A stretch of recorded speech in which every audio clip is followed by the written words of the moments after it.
All right, guys, thanks for joining me for this tie. We're tying snog, which is a very simple pattern. It's a pattern that's been tied before.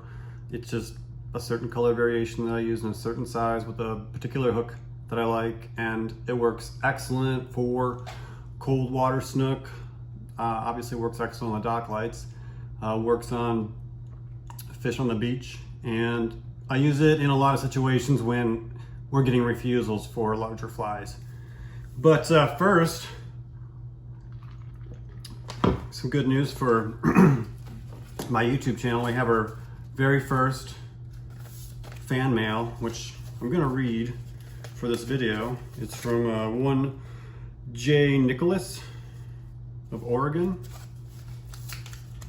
It's kind of hard to believe that we'd have fan mail. I have don't even have 20 subscribers yet, but word's getting around, I guess. Ooh, it's folded nice. Cursive. Dear Brian, your words matter. More importantly, the names of your flies matter. I just got done watching your video on the bigly floating minnow. I am trembling and nearly paralyzed. So I don't think this is fan mail at all. I could not be more offended. How on earth could you think that naming a fly after a term used by the most awful and divisive person on earth was a good idea? Our words, don't have a big fan here in J. Nicholas from Oregon. Sorry, Jay. Just trying to have fun with the name of a fly. Turns out J. Nicholas isn't a fan at all, and he's pretty much a big Debbie Downer. So let's tie some flies.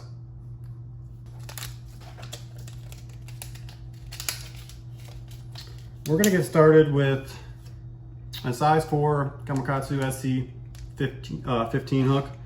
Super sticky little light gauge hook that, you know, holds up really well to some pretty decent sized fish. Has pretty good durability as far as rusting, as long as you're rinsing it on a regular basis. We're gonna pop in the vise, and then we're gonna do the first part of tie. We're tying our thread in, which is that same stuff I always use, the 0.004, what is it called? Uni thread, I think, or uni mono. I like it. You don't get thread buildup. I think I've talked about it in the past, but I use it universally pretty much in every fly that I tie.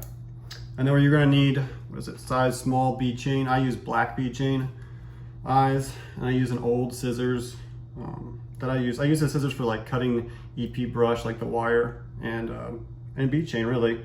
I just run it up pretty tight to the top, and seems to work fine. Save your better scissors for doing more important things. We're gonna get this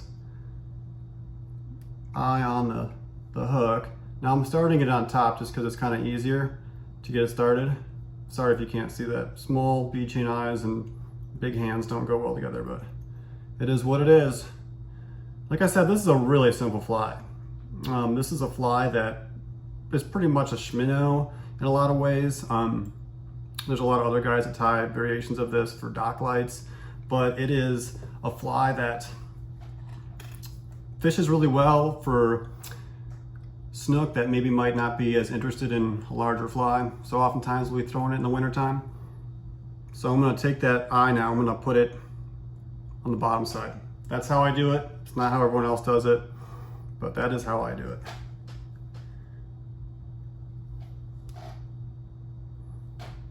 And you're just gonna make sure you take a look down your hook and make sure that your eyes are on there square so your fly looks good for the fish. Get it in there pretty good. Lock in those eyes, and then I'll just throw on a little bit of, always throw on a touch of glue. And then I just tie into it. Just kind of helps them from slipping.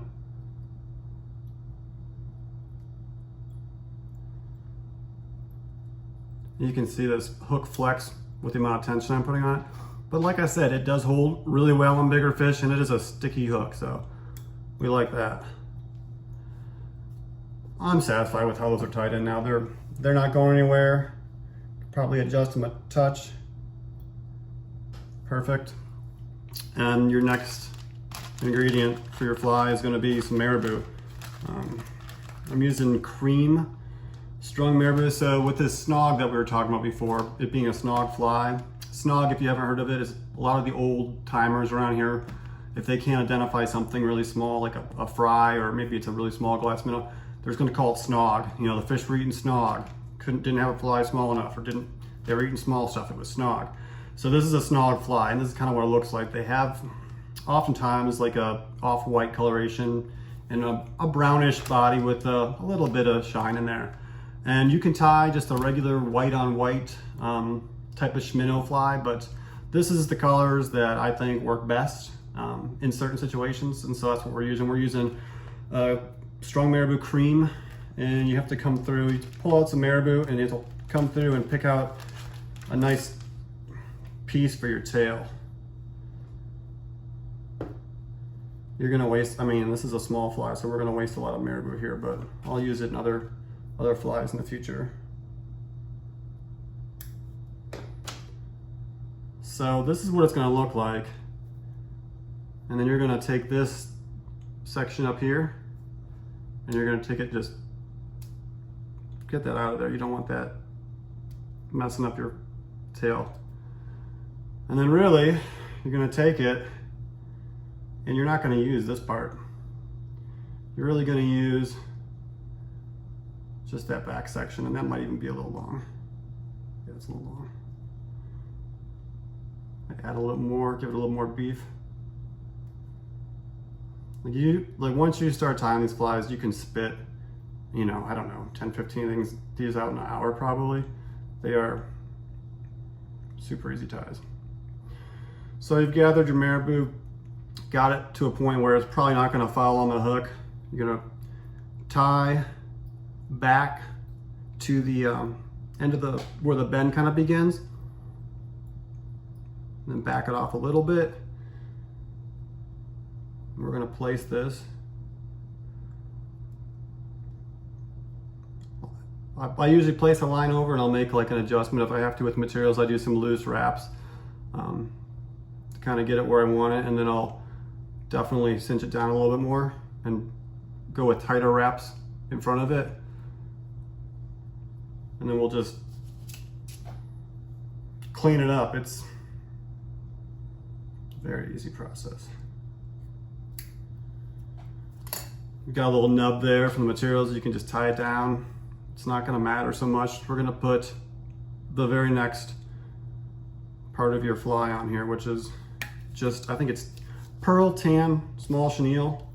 Super simple. I mean, really, this is like tying a woolly bugger without even having to wrap the hackle. I mean, it doesn't get much easier. It's just keep it pretty trim, keep it small as far. I mean, I wouldn't tie this. I mean, I think a size 2 might be big. Size 4 is probably about as big as I'll fish it. I've fished size 6s. They're really hard to see in the water though. Like extremely hard to see if you're sight fishing. Sometimes you just have to watch the fish. Just have a little bit of a nub here.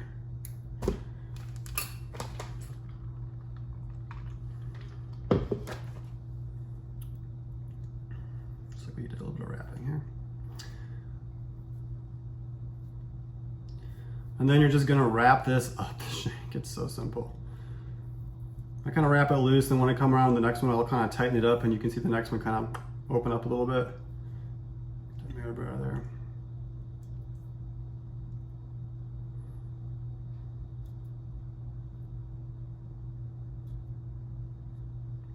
Just clean this up.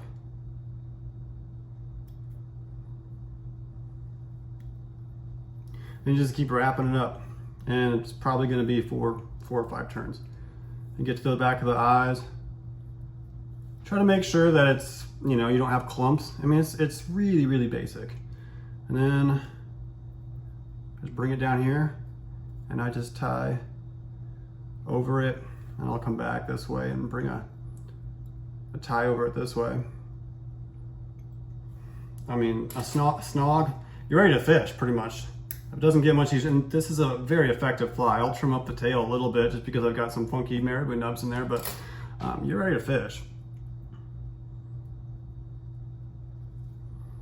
And on really colder days when the snook are still active, but they're very sluggish, their metabolism level is slowed way down, right? So they don't want to eat anything big. And you'd be surprised. It's kind of shocking to watch these snook we're throwing to, how far they'll come for a little fly. They don't come fast, they crawl. But I've seen them come 30 feet for this fly, just crawl up to it, and finally they'll just, as it's kind of getting closer to the skiff, we'll get it close to the surface and you'll just see the fish turn on it really slow and let them swim back down and set on them, and you've got a snook. So super effective. You know, alternatively, if you fish dock lights a lot, this is a great dock light fly. It's a great variation of a dock light fly. A lot of people are throwing the white version of this, which works fine, but this is very snoggy. This is what they look like in the water for the most part, and you'll do really well with this fish. I fish this super slow. I know a lot of other guys that fish small flies very slow because we're fishing for these cold water fish. And when I say slow, you're really just trying to make this fly move quite a bit in short increments. So you can make this fly very alive, but you just have to do it in 2 to 3 inch increments. So you're stripping like that much line at a time, and you're pausing, you know, a second, sometimes second and a half between strips. So make it alive. That marabou tail will do it for you for the most part. And so there you have it. That's the snog fly. It's pretty much a minnow, and it's a pattern that guys in this area have been tying for a long time, and it works pretty well. You'll have a easy fly to tie here. It will take you no time. You have a very small material list, and you can really turn these things out, and you'll have a versatile fly. So I hope you use it, and hope you find some success.